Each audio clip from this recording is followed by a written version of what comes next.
Kasama namin ngayon ni Melissa Gohing Nasino, ang winning coach na si Coach Obet Javier.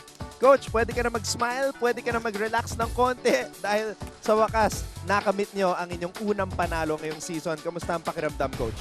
Siyempre masaya kahit na hindi pa ganito. Todo na to. Todo na to.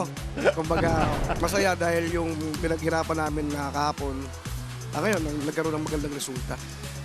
So coach, ano ba yung mga pinaghandaan niyo po sa game na ito? Last time, no, wala kaming passing eh. So, nag-overload kami ron, saka sa block. Yun, receive and saka blockings kami ng mga 2 days na practice natin. Oo nga po, kitang-kita po, grabe yung depensa nyo, yung coverage nyo, lahat nandun ngayon.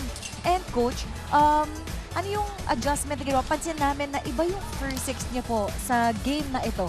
Yes, meron akong ngayon, dalawang bago. Si Tudlasan, pagbabalik niya, saka si Villa Flores.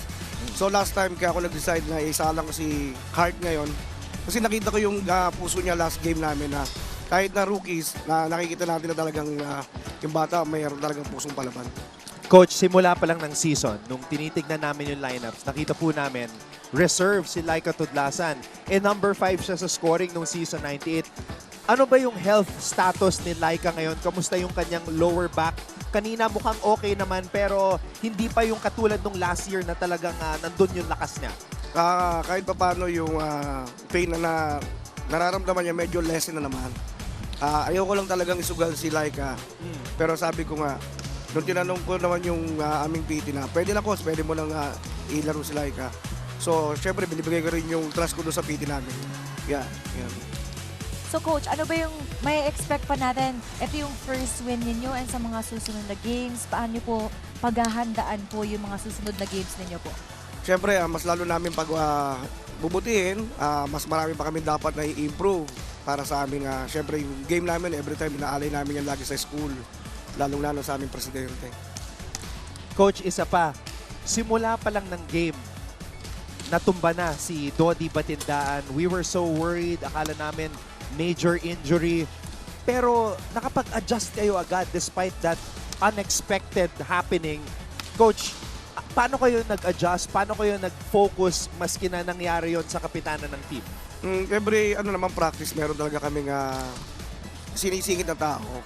So sabi ko nga, yung tiwala ko sa athletes, ganun-ganun na lang.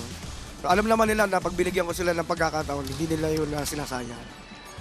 Okay, Coach, dahil nanalo po kayo, pagkakataon nyo na po para batiin lahat ng mga sumusuporta sa inyo. Maraming salamat sa lahat po ng supporters ng Arellano.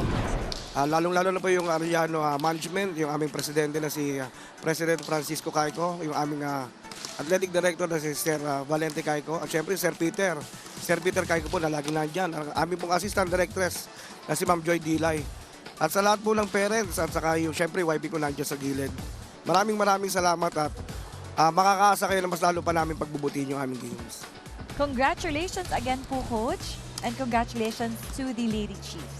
First win ng Arellano Lady Chiefs dito sa NCAA Season 99.